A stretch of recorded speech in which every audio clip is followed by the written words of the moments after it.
1957年，由陸軍元帥隆美爾指揮嘅德國集團軍攻入蒙古。喺冷戰後期，由希特勒領導嘅德國喺日本領土外圍集結龐大嘅兵力，幾個鐘頭之後就會展開攻勢。納粹德國喺第二次世界大戰勝利之後，同日本逐漸對立。雙方雖然同樣擁護軍國主義，但冇辦法長期合作，因為佢哋都想稱霸世界。日本同埋德國可以講係勢均力敵，雙方不斷加強軍備，第三次世界大戰瀕臨爆發邊緣。但呢一切都冇發生過，因為1940年5月，德軍一個重大決定改變咗歷史進程，最後令到納粹德國敗亡。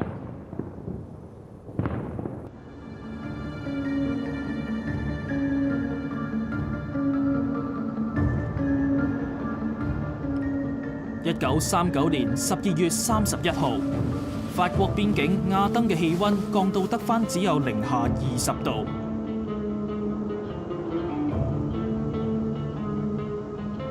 雖然係大除夕，但係法國士兵都冇心情慶祝，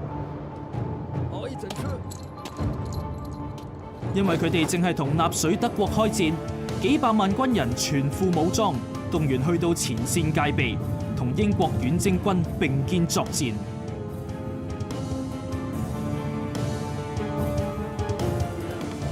但對於曾經歷過25年前第一次世界大戰嘅人嚟講，呢場仗有啲唔同，因為敵軍幾個月嚟都毫無動靜，雙方只係喺邊境度加強部署，未有爆發大規模衝突。但係英法德三國都已經準備好作戰。當時嘅法國陸軍被視為世界一流部隊，220萬士兵分成94個步兵師，係拿破崙遠征俄羅斯人數嘅4倍。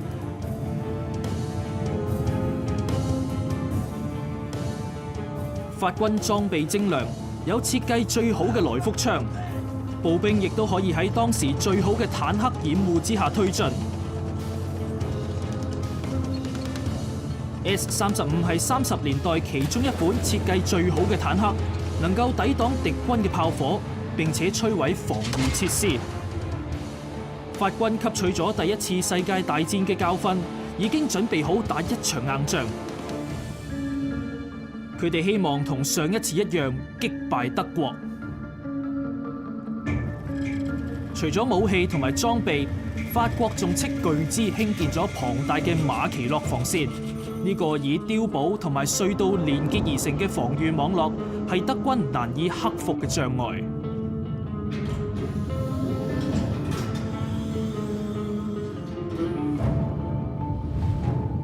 咁亦都代表咗法軍嘅整體策略係希望以防禦達至和平，因為當時法國人唔希望再打仗。上一次戰爭死咗130萬人，到依家仍然記憶猶新。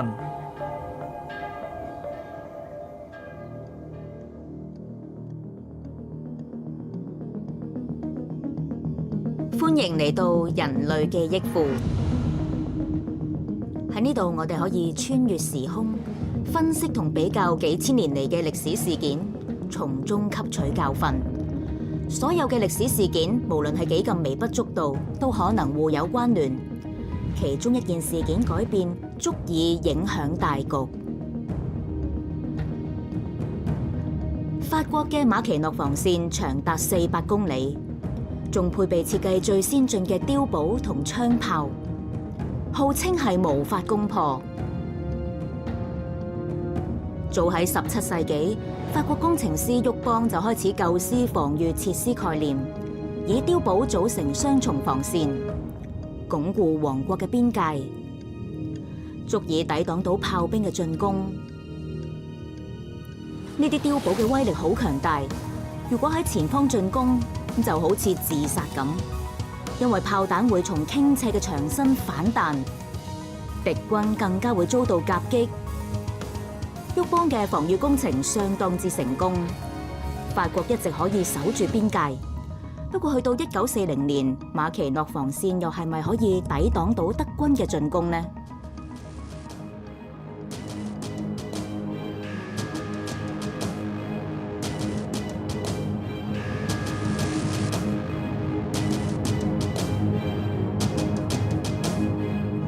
？1940年5月，納粹德軍由亞登向法國進攻。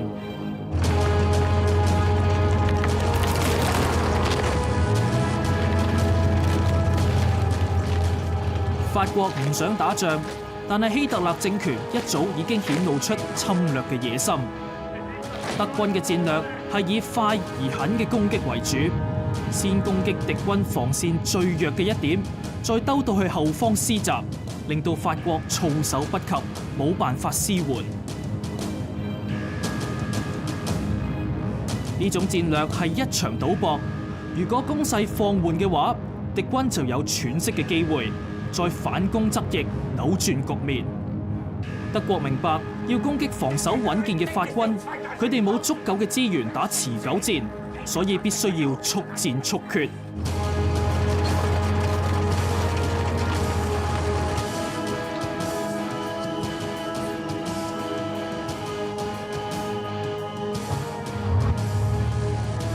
當時德軍嘅裝甲師由膽識過人嘅年輕將領指揮，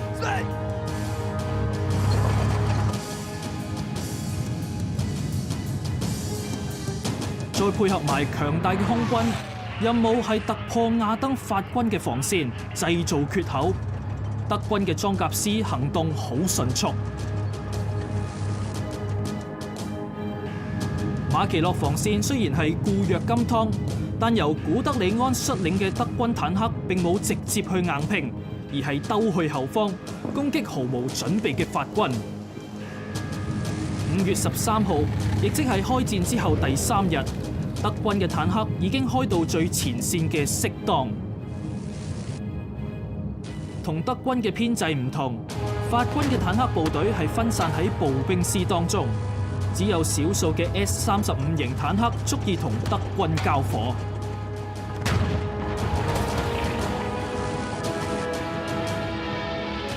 但係最終仍然好快被殲滅，加上德軍有轟炸機支援，法軍司令部可以話係不知所措。呢班曾經歷第一次世界大戰嘅將領，完全理解唔到德軍嘅閃電戰。到咗5月20號，古德里安嘅部隊已經突破缺口，抵達沿海地區，將盟軍一分為二。過百萬英國、法國同埋比利時士兵被德軍完全包圍，情況危急。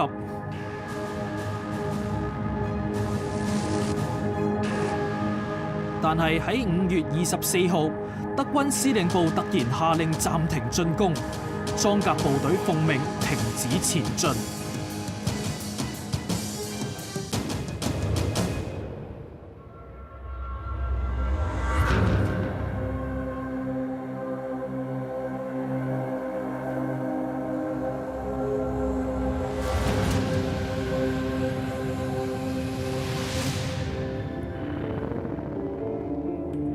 我哋又嚟到一個歷史轉捩點，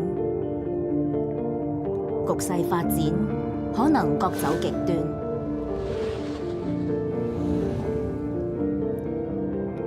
德軍裝甲師接到領袖希特勒嘅命令，暫停向被圍困嘅盟軍進攻。當時德軍坦克部隊如果繼續前進嘅話，相信可以殲滅到鄧寇克地區內所有盟軍。呢個決定後嚟亦都被視為係希特勒喺二戰中其中一個最重大嘅戰略失誤。如果佢選擇繼續進攻，大戰結果可能會完全唔同。英國會失去最精銳嘅幾十萬士兵，之後難以繼續作戰，肯定要被迫求和。美國亦都冇辦法喺英國集結軍力之後登陸諾曼第。希特勒喺歐洲就再冇敵手，可以集中兵力對付蘇聯，更加有可能再次獲勝。咁咁樣納粹德國就會勝出2次大戰，成為歐洲霸主。不過事實並唔係咁樣。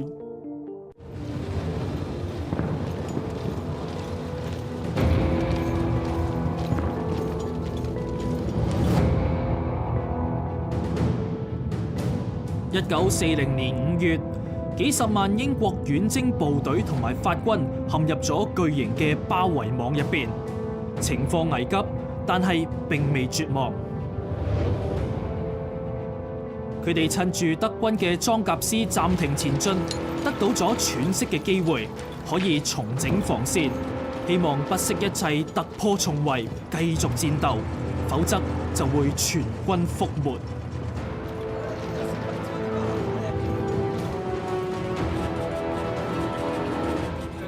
法國司令部就策劃動用所有盟軍資源反攻德軍，但對於統率英國遠征軍嘅戈特將軍嚟講，佢另有打算。因為英國遠征軍雖然人數唔算多，但係全部都係精銳部隊，失去咗呢批士兵嘅話，將來就好難再抗衡德國。5月20號，英國首相丘吉爾同埋遠征軍司令戈特決定撤走所有戰鬥部隊，而海路似乎係唯一可行嘅途徑。5月26號，英國喺鄧寇克展開有史以嚟最龐大嘅撤退行動，希望喺幾日之內撤走所有遠征部隊。代號係發電機行動。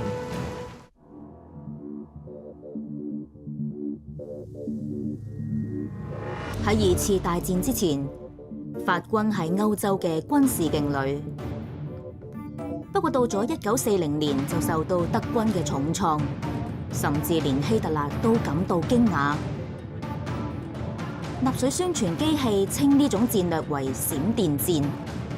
不過咁樣做要付出沉重嘅代價，令到德軍折損半數坦克同埋近2/3嘅戰機。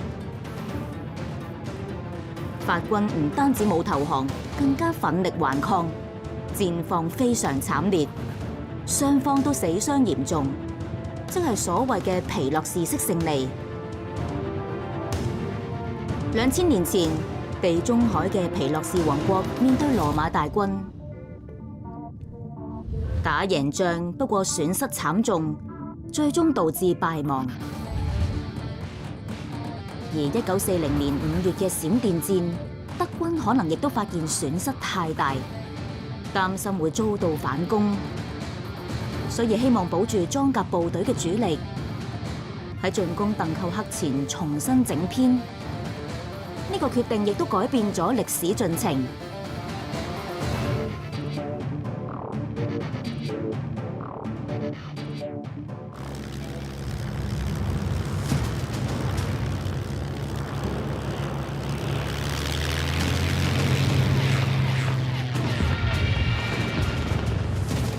5月27號嘅凌晨，德軍戰機瘋狂轟炸鄧寇克，令到港口幾乎被摧毀。英軍嘅撤退行動喺德軍轟炸機嘅攻擊之下進行，消防員奮力救火，無數平民喪生。英軍同埋法軍嘅戰艦因為受沉船阻擋，難以靠近港口。士兵唯有走落海灘，由小艇接載到去驅逐艦上邊。而俾德軍圍攻嘅比利時就警告英國，佢哋撐唔到幾耐。行動嘅第一日只係撤離咗7600人，佢哋要加快進度，爭取時間。5月28號，比利時宣布投降。喺里爾嘅法軍繼續同13萬德軍戰鬥，佢哋浴血奮戰咗4日，表現英勇。呢4日，法軍阻止咗敵軍攻佔鄧寇克，保住咗英國嘅發電機行動。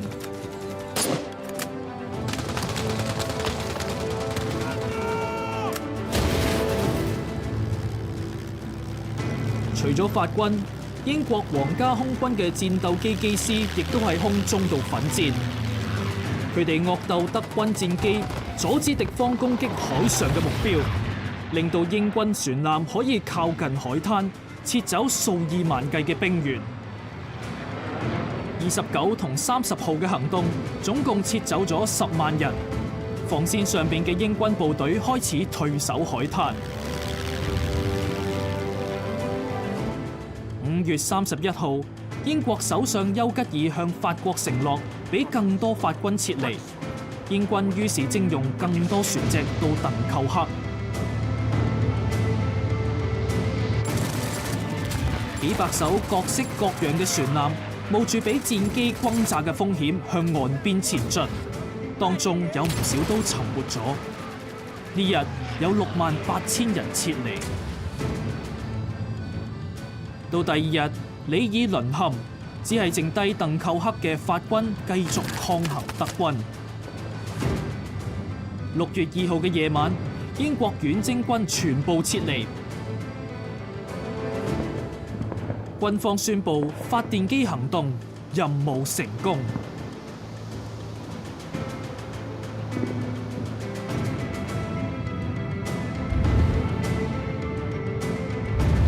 但喺鄧寇克嘅4萬法軍仍然孤軍作戰，直到收到撤退令嘅一刻，最後一營士兵先至登上嚟接載嘅船隻。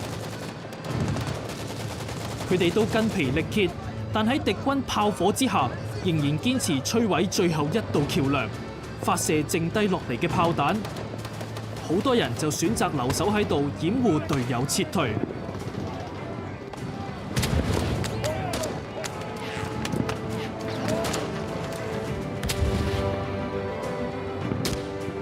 鄧寇克幾乎俾炮彈夷為平地，法國士兵令到德軍每前進一步都要付出沉重代價。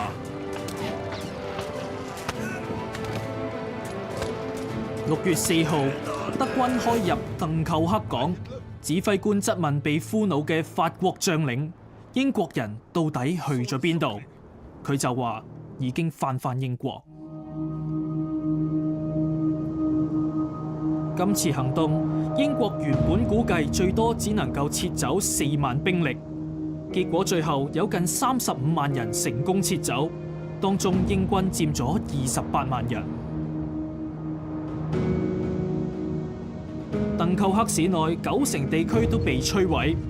由戰略上邊嚟睇，德軍無疑係勝利嘅一方，但喺整體大局嚟講，德軍就錯失咗消滅英軍嘅最佳時機。英國繼續抗衡納粹德國，但撤退中仲包括重要嘅將領，例如係亞歷山大同埋蒙哥馬利。佢哋後嚟都成為反攻德軍嘅主力。唔少士兵仲參與咗1944年嘅諾曼第登陸戰，為解放歐洲而出力。由鄧寇克撤退嘅英軍返國嗰陣，受到英雄式歡迎。但係丘吉爾認為咁樣唔算係勝利。喺歐洲，過百萬士兵仍然同德軍交戰，法國要動員一切兵力同德國周旋。留守喺北面嘅法軍，經過咗幾個星期嘅戰鬥之後，已經筋疲力竭，最後撤退到西部嘅布雷斯特。但係局勢已經轉變，法國貝當元帥唔顧國會議長同埋戴高樂將軍嘅反對，決定同希特勒商討停戰。佢下令全部法軍停火，認為可以令法國保留元氣。喺鄧寇克以1敵10，死守多日嘅法軍士兵被迫繳械向敵軍投降。法國進入咗維希政權時代，但呢一個已經係另一個故事。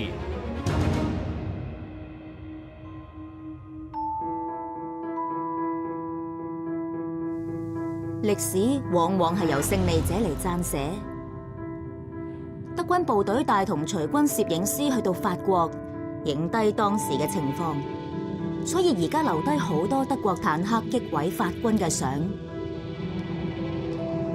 不過就見唔到相反嘅情況，因為法國並冇安排隨軍攝影師。喺鄧寇克戰役期間，我哋只係睇到船上或者海灘嘅相，冇人睇到法國第137步兵團嘅士兵用刺刀力戰德軍嘅場面。現今好多歷史學家普遍認為，法軍喺1940年根本冇盡力作戰。不過事實勝於雄辯，德軍喺1940年5月折損嘅裝甲師，比起史上最大規模嘅坦克會戰庫爾斯克戰役中所失去嘅仲要多。法國節節敗退，不過仍然奮力阻擋敵軍。佢哋同英軍或者美軍唔同，因為佢哋冇時間適應新型戰爭，結果慘遭德軍蹂躪。不過法國保住大局，浴血奮戰，就令到戰鬥得以持續。